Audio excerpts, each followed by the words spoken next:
YouTube. Welcome to another episode of Stacked and Jacked. So today, Coach Sam and I wanted to jump on here and talk to you guys about meals while traveling, tips, hacks that we do. Sam's about to be traveling for what, the next 2 weeks pretty much? Pretty much, yeah. I'm going to be on 4 planes in the next 10 days. Yes. So we want to talk a little bit about, what we do, things that we've done in the past, if you're traveling for a show versus traveling for leisure, ways to stay on track and not kind of use it as an excuse to get carried away from your goals. So, Sam, tip number 1. I am super basic when I travel because I have to do it a lot for work because I am always trying to stay on track with my meal plan. And honestly, I think I have an easier time while I'm traveling because I bring my food with me. So this is what I get to eat.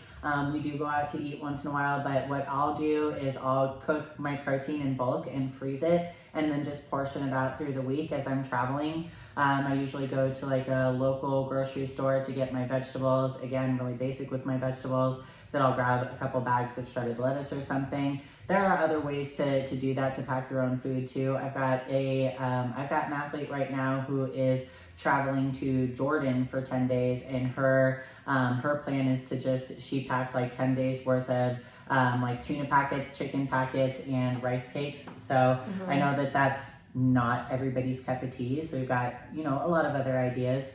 But for me personally, I'm basic. I can eat ground turkey and lettuce 5 times a day, and I'm pretty happy with that. But some other things that we do, especially when we're going out to meals to travel, is something Courtney and I do a lot together too.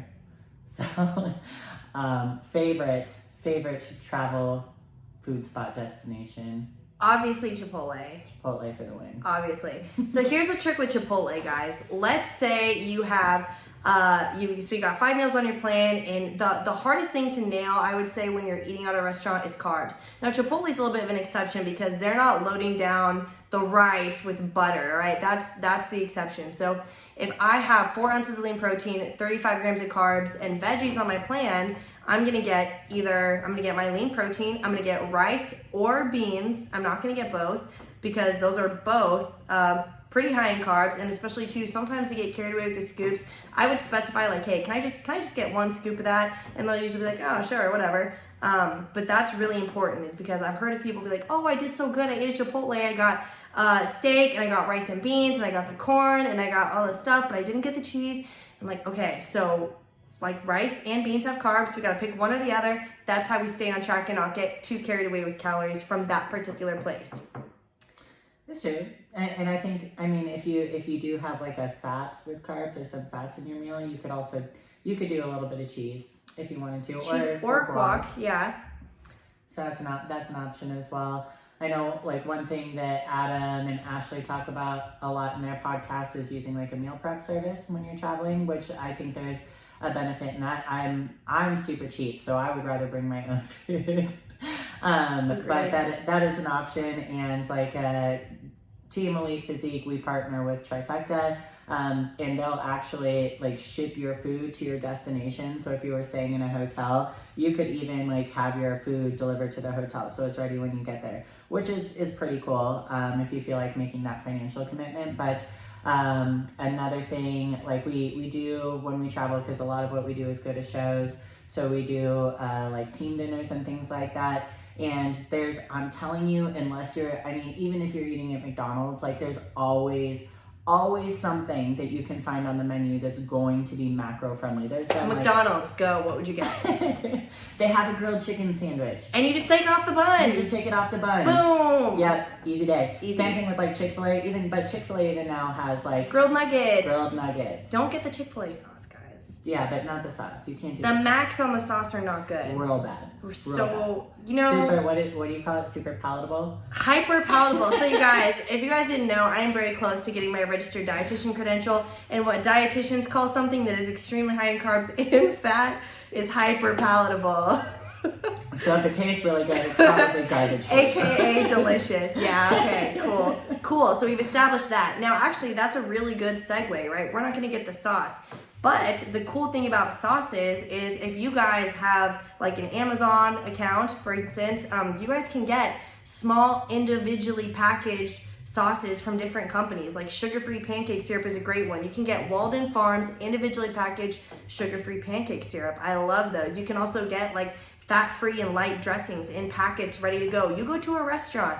Let's say we go to a fancy restaurant. We're not going to Chipotle. We get a chicken salad, no dressing. You can just whip a Thousand Island Light out of your purse. Like you can get individually packaged little fat-free, sugar-free. Yeah. We're those people. You just carry it. We've always got stevia in the purse. That's true. Always. Splenda. Because you never know when you're gonna need to sweeten something. So sometimes, I know that seems extra, but I mean, I'm not saying to put like a whole bottle of GQ sugar-free honey mustard in your bag. I mean, unless you wanted to, but you can generally get individually packaged, sauces that are light to go to places. And feast mode.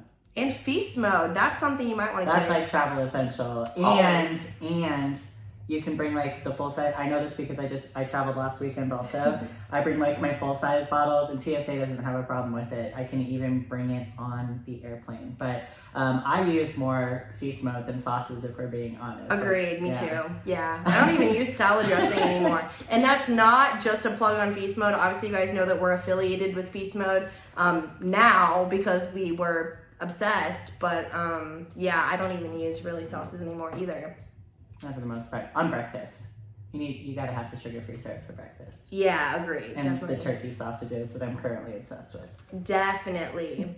So I think that it's pretty safe to say too, like if you're traveling and you don't have room in your bag to like prep all your meals, let's say you're one of those people who likes to prep everything and then freeze it and go. I think another thing that we do sometimes is like we will only prep the protein and just take the important stuff. Yep. Because anything else you can get from the grocery store. If there's no grocery stores nearby, what do, Sam? Instacart. She literally orders them and has them delivered.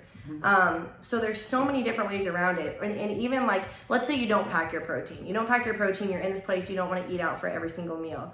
That's when you go to a grocery store, you get your tuna packets or your nitrate-free deli meat if you have like a small fridge. That's a great, just source of protein that you can just eat on the go. So I think that's really useful too. There's really no excuse while you're traveling, if I'm being honest, guys. Even if it's gas station. Even if it's gas station, we hear it so often. Like oftentimes too, when I'm traveling, because I'm getting extra steps in or I'll overcompensate, I'll just make sure that I'm following my plan and not going over too much. I usually end up dropping when I travel because it's your need is higher. Non-exercise activity. Thermogenesis. Especially if because when we go to shows, we spend a lot of time walking around the city, exploring new cities. And I think that's pretty common of most people when you travel is you want to sightsee a little bit. And so you do spend a lot more time walking. Yeah. But just to kind of like bring this in, so top places to go if you guys need to eat out, I would say Chipotle, get a salad from Subway, get Teriyaki Madness or any real Chinese food, Asian food place. Tokyo Joe's if you're in Colorado, that's my joint. Tokyo Joe's if you're in Colorado. Even places like Taco Del Mar or Moe's, right? There's so many different places now where it's kind of Subway style where you can build your own bowl sort of thing. Cafe Rio. There's so many different ways to stay on track. Like when we're in airports sometimes, like let's say you put your food in your bag and you check it and you're hungry or your flight gets delayed and you're not at an airport. You do not have to eat garbage food just because you're at an airport. There's always salad. There's always lean protein and veggies. There's also always the option, just to kind of track back a bit to gas station eating, because I know, obviously you're not going to find lean protein salads and things at gas stations usually. Yes. Sometimes you can find those things, but what you're almost always going to find at a gas station is Greek yogurt or protein shake or hard-boiled eggs. Jerky. And if you don't have the fats for whole eggs, you can just take out the yolks, and that's a pretty substantial protein source as well. But yeah, jerkies, you just got to be, with the jerky, you have to be careful on the carbs on that, because a lot of them, the flavored ones, like teriyaki flavor and stuff, have a bunch of added sugars. But if you're going with the peppered or the smoked jerky, the basic, those are super macro friendly. A lot of gas stations carry perky jerky. That's my favorite. I love turkey perky jerky, and I love to say it too. But protein bars, protein shakes, almost every gas station has those now. So there's always something you can find. It doesn't have to be all there is a 7-Eleven, so I had to eat a donut. Exactly.